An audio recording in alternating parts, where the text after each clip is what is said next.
On va maintenant essayer d'aller un peu plus loin sur l'enquête qui est en cours pour bien comprendre ce qui préoccupe les enquêteurs, ce qu'ils vont devoir essayer de déterminer. Avec moi sur ce plateau, Bertrand Villemé, bonjour.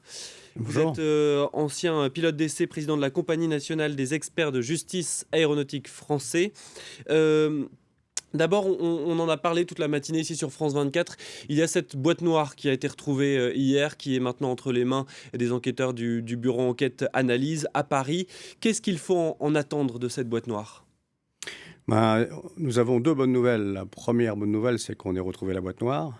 La deuxième bonne nouvelle, c'est que de ce que j'ai compris, les informations, cette boîte peut être exploitable. Oui, apparemment, elle est endommagée mais exploitable. Voilà, ce qui aurait pu ne pas être le cas, puisque le choc, semble-t-il, était extrêmement violent. Alors, ce qu'on peut en attendre, c'est que sur cette boîte noire, c'est la boîte qui enregistre les conversations dans le cockpit, mais pas que. Cette boîte noire détient 4 types d'informations. Le premier type d'information, c'est les échanges entre les personnes dans le cockpit, entre le copilote, le commandant de bord, éventuellement le personnel commercial. Le deuxième type d'information qu'on peut avoir, c'est les échanges avec le sol, en l'occurrence avec les contrôleurs aériens du centre de contrôle d'Aix-en-Provence. Le troisième type d'information qu'on peut avoir sur ces boîtes noires, c'est les alarmes. Un petit peu comme dans votre voiture, où vous avez un GPS parlant. Eh bien là, sur ce type d'appareil, vous avez des alarmes sous forme de sons plus ou moins graves, mais vous avez aussi Si elles se des sont messages déclenchées dans le vocaux. cockpit, en fait, Voilà. on les entend sur la bande Exactement. sonore. C'est ça. Et puis, vous avez quelque chose qui est extrêmement intéressant et qui est difficile à interpréter, mais les spécialistes du BEA savent parfaitement faire ça, c'est ce qu'on appelle les bruits d'ambiance.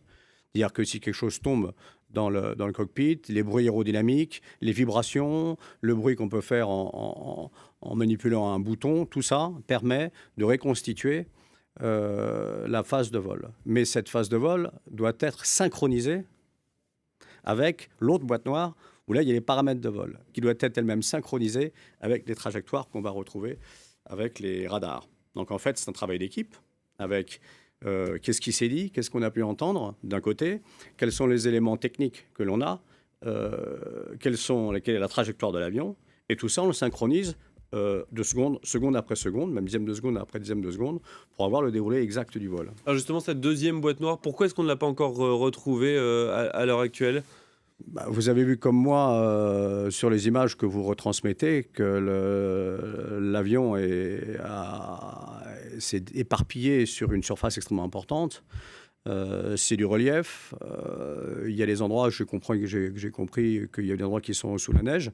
Enfin, il y a Alors on a derrière vous la première image de cette boîte noire qui a été retrouvée. Voilà. On voit effectivement que l'état est... Peut-être vous pouvez nous en dire deux mots sur l'état de cette boîte noire. Alors voilà, on vient de les voir, ça a été succinct. Mais extérieurement parlant, c'est difficile de juger, mais si les experts du BEA disent que c'est exploitable, je crois qu'on a tout lieu de les croire. Effectivement, elle a l'air extrêmement endommagée, ce qui n'est pas très étonnant vu la violence du choc. Mais encore une fois, ce sont des boîtes noires qui sont prévues pour supporter des chocs extrêmement importants. voilà, on revoit à l'antenne maintenant Voilà. cette image de cette boîte noire. Même dans cet état-là, il est possible d'en retirer donc des informations. Oui, c'est possible. Alors, peut-être pas d'en retirer tout ce qu'on souhaite, mais c'est possible d'avoir des indices. C'est exact. À ce stade, pourquoi est-ce que les autorités semblent privilégier la thèse de l'accident? Il y a des raisons pour l'instant qui permettent d'aller plutôt vers cette thèse plus qu'une piste terroriste, d'après ce que l'on sait pour l'instant? Alors, est-ce que les autorités ont le même niveau d'information que vous et moi? Ça, c'est la première question. S'ils ont le même niveau d'information que vous et moi, il n'y a aucune raison de privilégier une thèse par rapport à une autre, qu'elle soit technique, la thèse du suicide, la thèse du terrorisme, la thèse d'un problème d'environnement. On peut, à ce stade de l'enquête, à mon sens, ne rien exclure. Alors on peut s'orienter vers, avec les maigres éléments que nous avons, on peut s'orienter vers telle ou telle hypothèse, mais c'est extrêmement hasardeux de s'exprimer sur ce genre de cause. Hein. Le fait qu'il n'y ait pas eu d'alerte donnée par l'équipage lui-même, ça peut vouloir dire quelque chose? J'ai entendu ça par un certain nombre de mes collègues. On est un peu tous d'accord que là, il y a un mystère. Il y a un mystère, 8 minutes, une descente qui est trop rapide pour être une descente normale, et qui est trop lente pour être une descente d'urgence. Parce que donc juste avant le crash, il y a eu 8 minutes de descente progressive. Exactement. Relativement rapide, mais 8 minutes, c'est tout de même long. Ils sont descendus à peu près à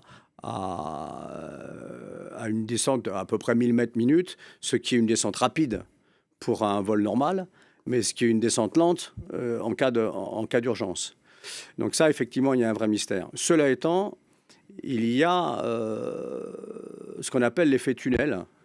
Alors l'effet tunnel, c'est quoi? C'est lorsque vous êtes confronté à une situation de stress et d'urgence, vous focalisez toute votre concentration sur l'ensemble des éléments qui vont vous permettre de résoudre ce problème, et vous n'entendez plus rien, vous ne voyez plus rien, vous avez tous vos capteurs, si vous me permettez l'expression, qui sont inhibés, et vous vous concentrez sur la résolution d'un problème. Peut-être que l'équipage a peut-être simplement essayé de rétablir une situation anormale, donc. Et ils ont été absorbés. Encore une fois, c'est une hypothèse. L'effet tunnel existe, il est extrêmement connu. On peut même voir ça dans la vie courante. Vous avez des gens qui sont extrêmement absorbés dans la lecture de leur iPhone, par exemple, et qui n'entendent pas qu'on leur parle. Ils n'entendent pas le bruit même. Un dernier mot, sur l'appareil lui-même. Certains ont dit que c'était un Airbus qui avait 24 ans, je crois, que ça pouvait être un avion donc relativement vieux. C'est vrai, ou de toute façon, il y a suffisamment de vérification autour des appareils régulièrement pour que un avion qui a 24 ans soit tout à fait en état de marche? Pour moi, il n'y a absolument aucun espèce de doute possible à partir du moment où l'appareil est entretenu selon les standards européens, et il l'était, puisque l'appareil dépendait d'une compagnie qui elle-même dépendait d'une grande compagnie européenne. Ça, oui. Donc il y a absolument hors de doute que cet appareil respectait les contraintes du constructeur, les contraintes de l'organisme de tutelle, qui est l'équivalent de la Direction générale de l'aviation civile allemande, elle-même sous contrainte d'une structure européenne qui s'appelle le HASA. Et donc toutes ces contraintes sont extrêmement strictes. Il y a des audits qui sont faits dans les compagnies, des audits internes, qui justifient après un certain nombre d'audits externes. Ces audits donnent lieu à des écarts. Ces écarts, il faut y répondre. Et les organismes de tutelle vérifient que ces écarts, quand il y en a bien sûr, font l'objet de toutes les réponses de la part des compagnies. C'est des choses qui sont faites extrêmement sérieusement. Et l'Airbus A320, enfin la famille A320, est un avion qui est extrêmement répandu, qui est extrêmement fiable. Donc je ne vois pas a priori de cause qui pourrait être liée à la maintenance. Mais encore une fois, il faut regarder les éléments de l'enquête. Merci beaucoup Bertrand Villemet d'être venu sur le plateau de France 24. On en saura aussi peut-être un peu plus cet après-midi, puisqu'il doit y avoir une première conférence de presse du bureau enquête et analyse. Peut-être des premiers éléments sur ce qu'il y avait donc dans cette boîte noire que l'on a vu, ces premières images, cette boîte noire très abîmée, mais dont visiblement les données sont exploitables.